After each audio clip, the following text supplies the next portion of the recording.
Hi, I'm Neil Barker and welcome to my guide on complete strip and reassembly of the iPhone 4. Right, first we start off with our iPhone 4, nice little carbon sticker on the rear there, but apart from that, standard iPhone 4. First thing we come across, obviously, the little two screws in the bottom. Now the earlier models of the iPhone 4, they have the crosshead screwdrivers and screws in, and that's what we've got here. But the later iPhone 4 and now the iPhone 4S have the Torx, the sort of the five-star screws. So what we can do, I mean, ours is the Phillips, so we sell all the tools on our website.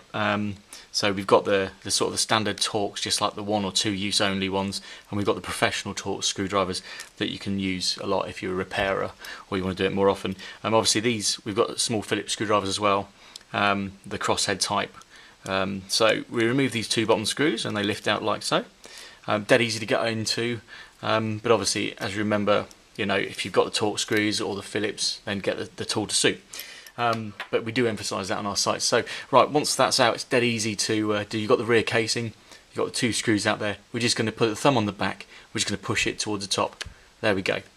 Comes up by about 3 or 4 mil at the top, goes that way, and then what we're looking to do then is just literally lift it this end, and it should come off like so. So there you go, there's the rear casing of the iPhone 4 off.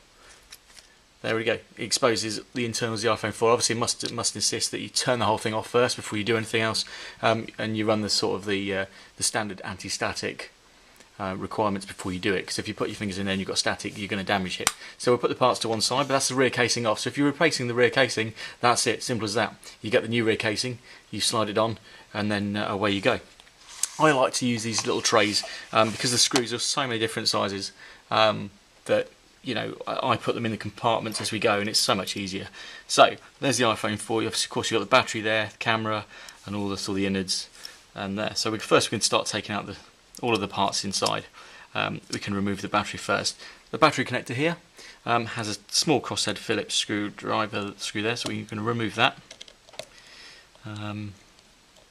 So that screw comes out like that. We're going to pop it in that compartment, and obviously the battery will come out now. So if the battery's never been out before, they're pretty tricky, and a lot of people make this error of actually tearing the battery connector off the board, we've noticed. So just really careful. You're looking to get a little non-marking tool, hook it under this little tab there. I don't know if you can see that, under the top edge there. Don't go too far in, you're just looking to just literally 1/2 mm in, and just flick the connector up and off like that. Any deeper, you're into the plastic connector on the board and you ping the connector off the board, it's going to need resoldering if you so it's a pain. So the connector comes up, and there you have this small bracket underneath, which is used to, I might have to leave that in there to remove the battery, but that's clamps between the battery connector and the board, and clamps the little aerial plug down there. It looks like it's coming off, so let's remove that. So we can remove that little device there. That puts pressure on that little connector, stops the aerial socket from pinging off. So that's the battery. It's quite tricky if you've never removed it off before. It's got a little tag here saying, you know, pull here, release the battery. Sometimes it's extremely hard, extremely well stuck down, but this has been off before, so we know that a quick pull of that'll come off. If all else fails, you get a little spudger tool, little plastic spudger. Again, you can get all these tools from our sites, and come in one side and just sort of pry it here up this side. Just be careful not to damage the battery, because if you split the battery, then it's no good. So you're looking to lift the battery, maybe a little bit of warmth as well, but you don't want to heat the battery or the phone up too much. So battery comes out like there. Obviously if you're replacing the battery, that's great. All you need to do then is slave the new battery in. There's little bits of sticky pads here that it'll stick down on. What I'd recommend is getting that bracket in first, push the connector on top, and then sit the battery in, and then obviously put that screw in. So that's the battery out. That leaves you the board. Now if you're doing this full strip down, you might as well remove this because it just gets in the way on everything you're trying to do. That simply pulls off, leaves a bit of adhesive behind, so you can just push it back down. That's that out of the way. Now we're into sort of more screws. So again, all crosshead type screws. Next thing we're going to do is remove the dot connector, or at least partially these two screws here. One very small, shallow, with a shallow sort of bevel head on, another one a little bit larger, and then this little bracket lifts off. that bracket clamps down the sort of dot connector cable, stop that from picking up. And what we can do then, we can lift that up. Again, get in the corner, just lightly touch it in there. Go too far and you're into knocking sort of pins off and chips off, and that should lift up, and then that's stuck down with a little bit of adhesive, sort of a bonding adhesive. It's a case of just literally gently running down the underside of the cable with a little plastic tool, just gently peels the adhesive off, and the cable should then literally just lift up at 90 degrees to the board, like so. Now once that's there, we can start thinking about taking the screws out for the speaker. This is the speaker assembly. Attached to it on the underside is the antenna cable. So we're going to take out these screws, put that in the corresponding little tray there, and there's one under here as well that clamps the board and the speaker down. We can pop that one off, and then we're going to remove this little aerial connector. Again, corner of the little plastic tool, not too much sort of pressure under it, but it's a case of just literally getting under there. It's quite hard to do with the camera in your way, and it's a case of lifting that little connector up. If I lift it up, you might be able to see that a bit better, and I can get to it a bit easier. It's a case of lifting that connector up. There we go. And again, it exposes that little circular connector, both very sort of sensitive. You don't want to end up peening that over, as you'll never get it back on. So that's this assembly sort of pretty much disconnected. We can't take it out until the board's loose, so we'll carry on taking the board out. Next little thing is there's a screw on the board here, covered by a little sort of white dot, which is the water detector. So we can lift the little white dot out of the way, put it back, just sort of dab it down there. It's a bit sticky, and then we can remove that crosshead screw there. That screw comes out, we put it over there to keep it separate. And the next thing we're into is this black bracket at the top of the phone here, and there's a sort of myriad of screws here, all different sizes, to remove that. Now, some people say that's a retaining bracket, some people say that's the actual Wi-Fi antenna, and I'm inclined to agree with the fact that it's part of the Wi-Fi antenna if you look at the sort of gubbins underneath it. So we're going to pop these screws out. There's one there, there's a really long screw at the top here, so we're going to undo that. Again, these trays are brilliant, just keeping them separate. That long screw comes out with a little pair of tweezers, drops into there. Really small, really shallow screws. This one here, that comes out just to one side. You've got a screw that goes through the board there in that corner, so that comes out. That can go in that little pocket there. And then a very, very shallow screw here. Obviously, sometimes this, as a habit, it's only through a tiny spigot glued to the board, and even undoing it, you know, sort of breaks the little spigot. Sometimes it's unavoidable. There's not a lot you can do about that. Really small screw there. We can drop that in there. So this bracket is ready to be removed. It hooks. There's a couple of little hooks that hook into the bracketry on the main frame there. So we can just get little tweezers, come down the hook, and you're looking to pull it down and up, and it just comes off nicely. So pull it down and up, and there's your little black bracket, Wi-Fi aerial, whatever you want to call it. It's got little clips and sort of contacts on. So that's that, and that exposes all the connectors for the screen, the headphone jack, the cable for the camera, and also the cable for the buttons and everything. So that has got that off. Next thing we're going to do is we're going to come along and we're going to remove the little vibration module. So if you're replacing the vibration module, you don't even need, you don't even need to take the bracket or the battery out. You're just looking to, you can do this with it all in, which is quite handy. Two very different size screws again. You can't get them mixed up. One very long and one very short one. They both lift out, and then with a little pair of tweezers you remove the little vibration module and then throw it across the table there. The little vibration module comes out. One thing to note is if you ever disassemble and reassemble, we've noticed that there's a little bit of clear sticky tape on the inside of this headphone jack. If that comes away, that's enough to stop the little vibrating head from moving. So if you get a vibration issue, it's always worth checking that little plastic first. And it's non-essential, so you can snip that off and it will allow it to freely. Also, if you don't centralise that properly, and it can go in at a different angle, centralise it, then sometimes the little vibration head can hit against the plastic and it won't rotate. So there we go, that's the vibration module. Next thing we're going to do, and obviously a lot of people forget about this when they try and remove the board, is the SIM card tray. We're going to remove that now. Obviously if you don't remove this, then the board will go nowhere and you could end up breaking the board if you decide to try and force it out thinking you've got all the screws. So here we go, obviously we've got all the screws out as we go around. Now it's time to release all the connections, and there's one sort of turret screw left there. Again, be very careful when releasing these 1, 2, 3, 4, 5 connectors. And we'll also do the camera, which is 6. Corner of a little plastic tool, be very gentle, just try to get the top edge, the minutest edge you can to these, and it's just a case of flicking them off, being nice and gentle, not hooking any chips as you go or anything like that, and they come off. You don't have to force them. If you're forcing them, then there's something wrong. Have a rethink, walk away, come back if you're losing patience. So those, and then you come into this one, that connector there, this is the digitizer. You're going to look into it just a little bit underneath it. Again, mind the chips underneath. Maybe put your thumb on the board, stop the board from moving, and pinging that one off, and then the LCD screen comes off there as well. Just lift those out of the way so you can remove the board. And then finally, you can take the board out with the camera, but you might as well remove it while it's there, and it's a case of getting the whole flat of the tool underneath this connector, and again being very gentle and just literally nudging it, and the connector pings. There we go, and that's the camera. And again, if you're doing the camera change, there we go. In fact, little trick, if you're doing the camera change, you don't even need to remove those two. I know you've got this little leg here that goes under, but you can slide that under and then push it in, and the same on the way out. So little trick, try removing that without taking all that off. So that's the camera removed. So there's the camera replacement if you need be. Now we've got all those connectors off. We've got that little turret screw to remain. That's a little flat blade screw type, if you can see that. So we're going to just get in the head of the turret, spin it out, and then it should come out just like that. Now what we're left with is pretty much everything out. We've got the SIM tray out, we've got the board out, and it's all ready to go. Now as we lift the board at the bottom, it sort of comes up that way and then out. So if I can show you that, lift the board up a little bit, minding this cable, minding the little aerial cable as well. Lift the board up at the bottom, use your finger there, sort of your index finger, just to pull these connectors back, make sure you don't catch anything, and the board comes away like so.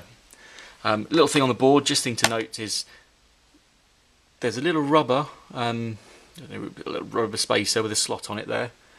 Sometimes they can sort of ping off and disappear, but what happens is that goes in that corner. It just protects the radius from the LCD cable. But it's not stuck down. It just sits there, and it has a little flat, and the flat goes on the inside because it's not, it's thicker one side underneath than it is the other. And that's the board out. So obviously to replace the logic board, there you have it. We can put that to one side now. We make sure that cable's out of the way for the board. Everything's pushed down there, and in comes the main board. Again, the thing I said earlier was make sure that little rubber space is in place, pushed up against that corner with the flat on the inside. First thing we're going to come in from the top, down there, but it's quite tricky, it's quite fiddly, so we're going to pull these cables out of the way there, push those LCD cables out of the way, and we're going to come in this end from the board into here. There's like a little cutout that it sits in. Not only that, but this edge here is a cutout that it slides into in there. And of course the board then sits down. Also, as you do that, as you get stuck in there, you've got a tiny this little bracket on the board here that's stopping the board from sitting down, so it's a case of gently getting something in just to tweak that out of the way, making sure all the connectors are out of the way. You just need your eyes in 1,000,001 different places. Once again, like I say with every guide we do, is if you've got to force it, then there's something wrong. If it's not sitting down properly, then yeah, you've got something that's awry. So just take it out, have a look, try again. If it really isn't happening, then sort of go and have a cup of tea, cup of coffee, take a short break, deep breath. Don't force it, because if you force it and you break it, then you might as well throw it all in the bin. It's trying to find that slot at the top. There we go. So that went into that slot there. It's clear of that bracket and these cables. It's underneath this little bit here, which we need to be, and it's sitting down nicely. And obviously, in what we've done, all these clips have sprung up again. So it's a case of just getting something in there just to push those clips down again. Push that speaker in. So there's the board. It doesn't feel springy. If it feels springy, there's normally something behind it and you need to sort of take it all out and try again. So there's the board home. We're going to put a little screw in that corner now to stop this from all popping up again.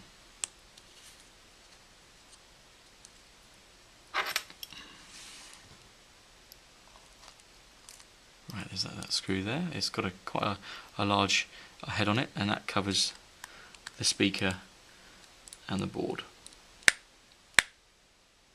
Right, there we go. So that's the main board in. We're quite happy that we're seeing all the boards in place underneath all the tags. That's great. So the first thing we're going to do, we're going to start plugging in all these cables again. You know, if you're just doing the screen, these all sit in perfectly. You know, they pretty much find their own way home. But we've had them out, so it's a bit more fiddly. But still, we know where they go.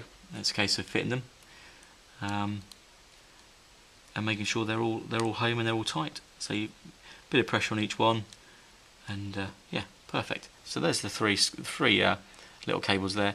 Next one is the LCD. So we're going to gently bend that over. It's quite stiff cable, and it might need a little bit of a press in that corner along that dotted line, otherwise it could spring back up again.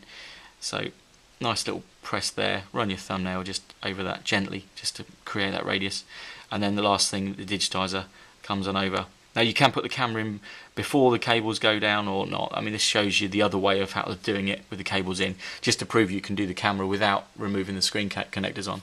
So you've got the camera, it's got that little leg out onto the side. That will just slide in there underneath the cables gently, and then it sits in that little sort of cavity there. And then again, the connector just finds its own way, gently touch, thinking, okay, yeah, it's found it, and then just a little bit of a press down, and you get that firm connector click. So there's the camera in as well. Once we've got all that in place, we can start thinking about the other parts to the phone and just finally buttoning it up. Right, we're on the home stretch now. The iPhone 4 is coming together. We're looking at putting all the screws and the last final parts in.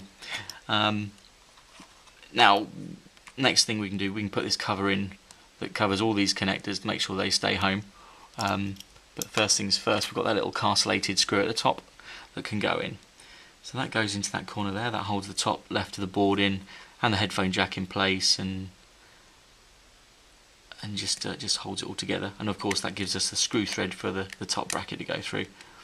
Now the top bracket, obviously, as I was saying before, you know, some people just say it's a bracket to hold it down. Some other people say it's the Wi-Fi connector, and you know, it's the Wi-Fi aerial. I actually think that it is the old Wi-Fi aerial, just by the contacts it touches. So as we go on with that, the only thing to worry about is these two pieces here. They clip in there and there. So you want to come in from that way and then push it down. We're happy all the connectors are all in place, so it's a case of pushing it down, then in at the top, and there it sits home. Those two little clips are in there. One long screw in the top middle.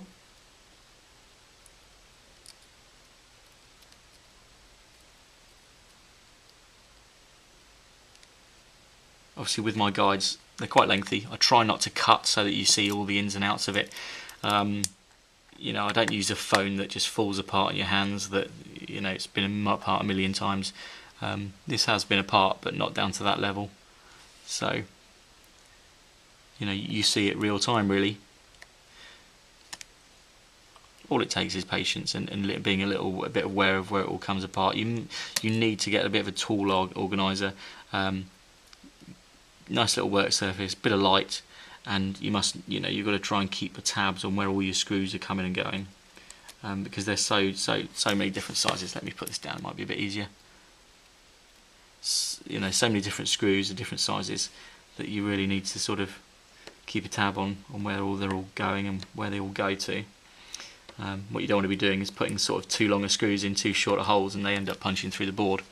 And obviously you guys haven't got a camera above you in your face, so you can see what you're doing.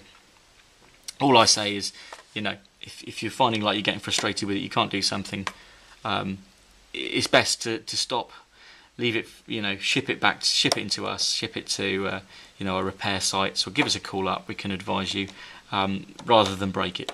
You know, you guys have made a great gallant attempt to get it as far as you have. You know, you're part of the minority.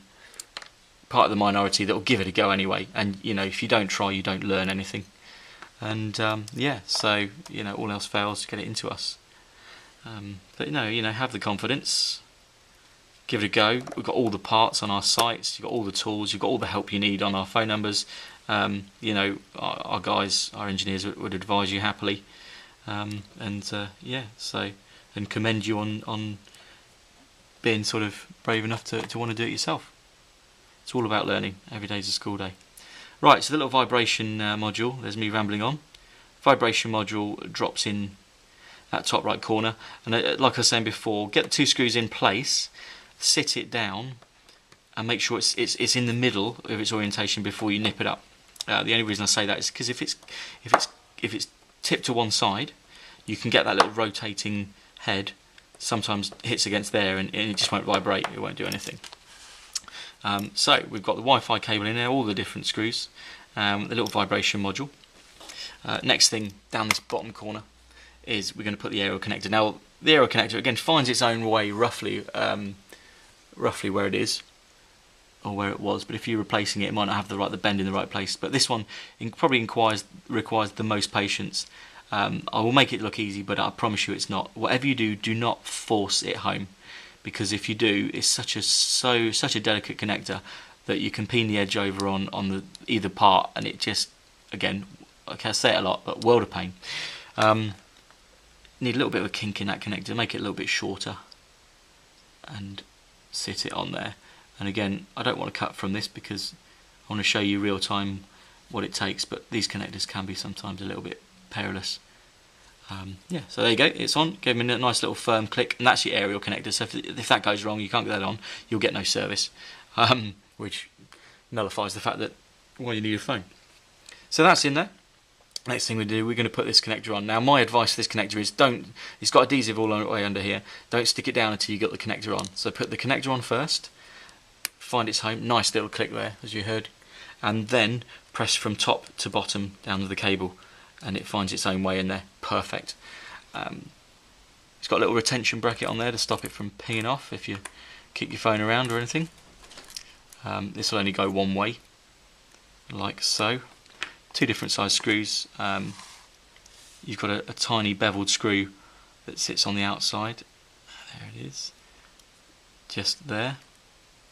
I mean, again, the engineering that goes into these phones and these frames are just incredible. Put it in loosely, get the bigger screw, goes on inboard, sits in there, and then just nip them both up.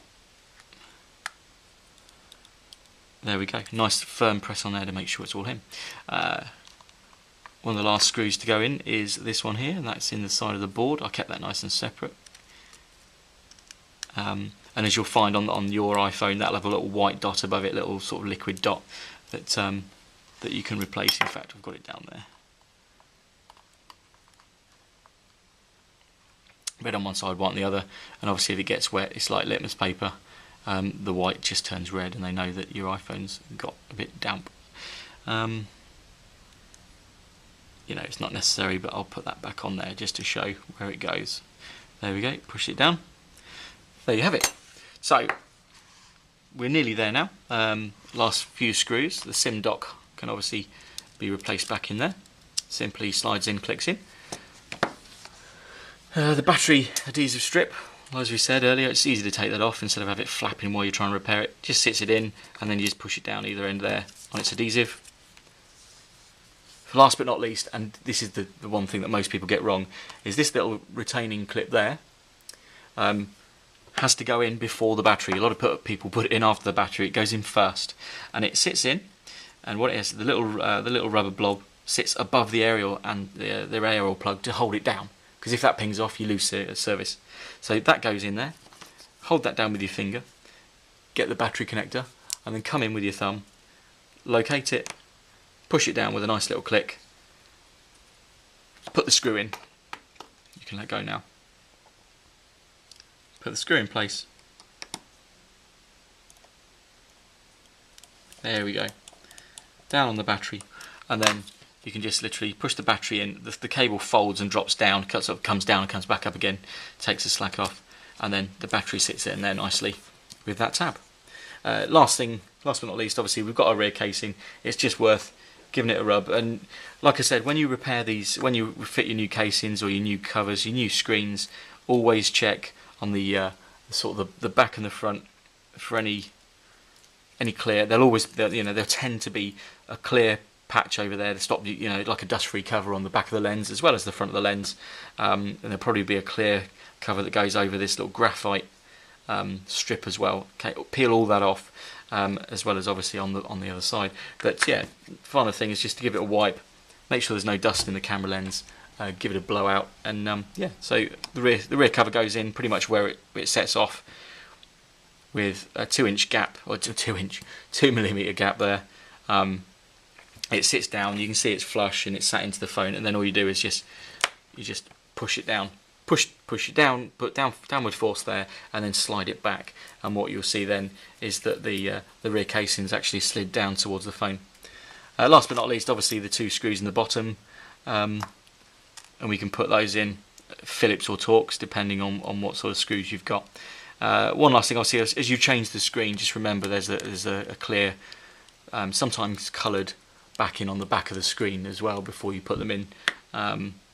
So remember to take that off, because there's not enough space for that clear protector and you end up with a marked screen on the back. But yeah, just be aware. And yeah, so you have it. So once we've rebuilt the iPhone 4, I don't know if give it a bit of a clean. And there we have it. Obviously powered it up, but the battery's it's got no juice in it, typical. But yeah, so we have a sort of a fully disassembled and reassembled iPhone 4. All the buttons work. Yeah, there we go. Remember, thanks for watching my guide. Have a good listen to it. It's too late now, you probably already have. But yeah, take heed.